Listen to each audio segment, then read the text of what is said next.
Halo, Assalamualaikum warahmatullahi wabarakatuh. Nama saya Muhammad Abel Rizky Darmawan. Saya ingin mengerjakan tugas TBO 3. Bukan ingin sih, tapi keperluan saya untuk mengikuti ujian tengah semester nanti.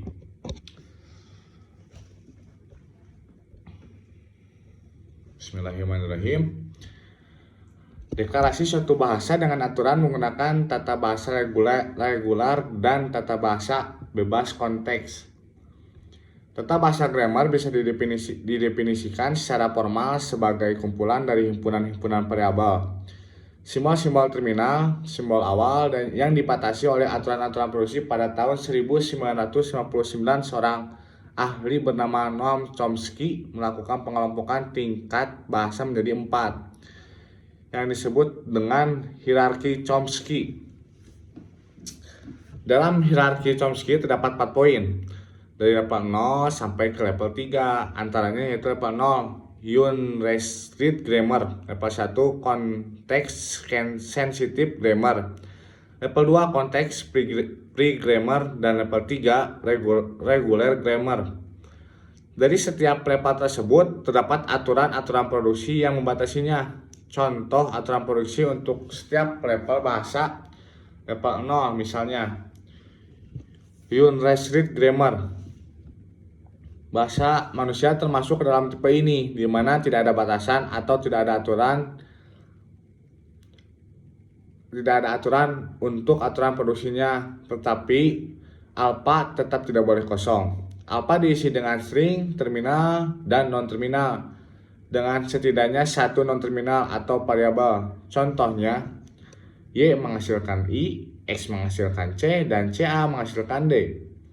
Kemudian level 1 context sensitive grammar, panjang string di ruas kiri alpha kurang dari sama dengan panjang string ruas kanan B, atau bisa disebut juga beta. Jumlah simbol di ruas kiri harus lebih kecil atau sama dengan jumlah simbol di ruas kanan. Contohnya, G menghasilkan U, K menghasilkan G, O, A, dan R menghasilkan I, Ya.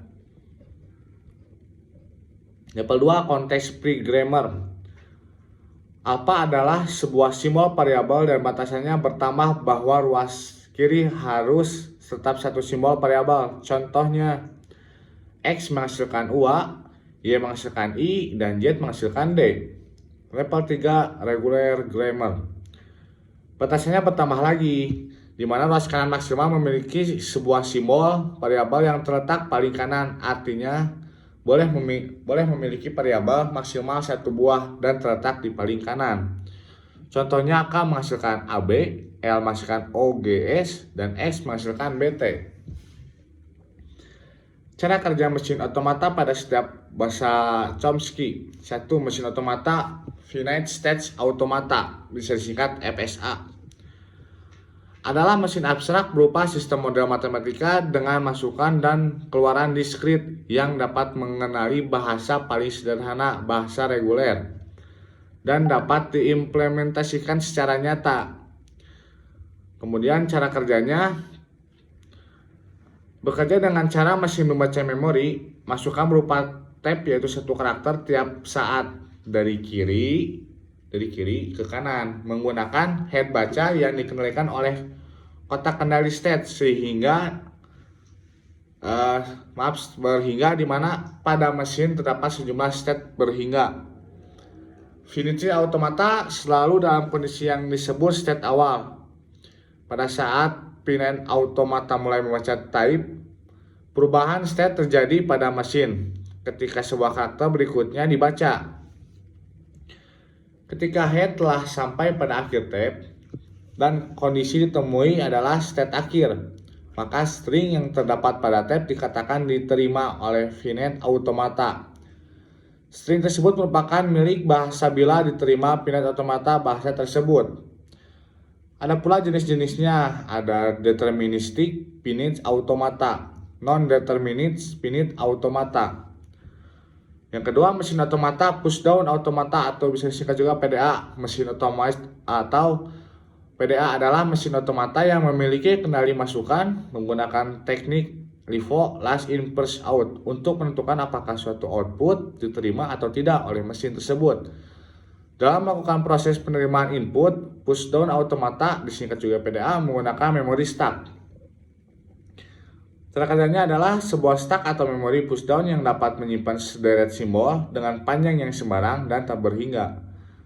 Kemudian selama proses pembacaan simbol pada stack, simbol teratas pada sebuah tag PDA memiliki kemungkinan tidak dapat diubah atau simbol status atas dihapus dan digantikan dengan simbol yang lain atau bisa disebut juga dengan push. Nah, yang ketiga, mesin otomata linear bound automata. Jenis mesin Turing yang memiliki batasan adalah mesin abstrak yang memiliki kemiripan dengan mesin Turing. Hanya saja ketika input diberikan kepada proses komputasi, tab diperbolehkan untuk melewati wilayah batas dari invert tab. Tab itu sendiri memiliki panjang tak terhingga dengan maksud untuk mengakomodasi masukan dari panjang yang bisa diatur semaunya. Cara kerja linear bounded automata. Sebenarnya mesin otomata ini mesin Turing. Linear bounded automata adalah finite state machine yang dilengkapi dengan tab. Namun tidak seperti mesin Turing. Sistem LBA hanya memiliki state secara terbatas untuk tiap input, yaitu untuk tiap inputnya LBA berlaku sebagai otomata terbatas. Perbedaan yang berkaitan antara LBA dan EPSA adalah jumlah state pada masing-masing dari keduanya. Jumlah state pada EPSA adalah tetap, sedangkan pada LBA jumlah state-nya bervariasi tergantung pada fungsi linear. Dan jumlah masukan yang diberikan ada beberapa tata bahasa yang dapat dikenali oleh linear bounded automata, tetapi tidak oleh pushdown. Misalnya bahasa konteks sensitif. Yang keempat, Turing Machine adalah model komputasi teoritis yang ditemukan oleh Alan Turing pada tahun 1936. Berfungsi sebagai model ideal untuk melakukan perhitungan matematis. Cara kerjanya, mesin Turing adalah model yang sangat sederhana dari komputer. Secara esensial, mesin Turing adalah sebuah fine automata yang memiliki sebuah tab tunggal dengan panjang tak terhingga yang dapat membaca dan menulis data. Mesin Turing menggunakan notasi seperti ID pada PDA untuk menyatakan konfigurasi dan komputasinya. Stack pada PDA memiliki keterbatasan akses. Elemen yang dapat diakses hanya elemen yang ada pada top of stack. Pada mesin Turing, memori akan berupa suatu tab yang pada dasarnya merupakan array dari sel-sel penyimpanannya. Nah, kemungkinan yang bisa saya jelaskan hanya segini. Kurang atau lebihnya mohon dimaafkan. Terima kasih. Wassalamualaikum warahmatullahi wabarakatuh.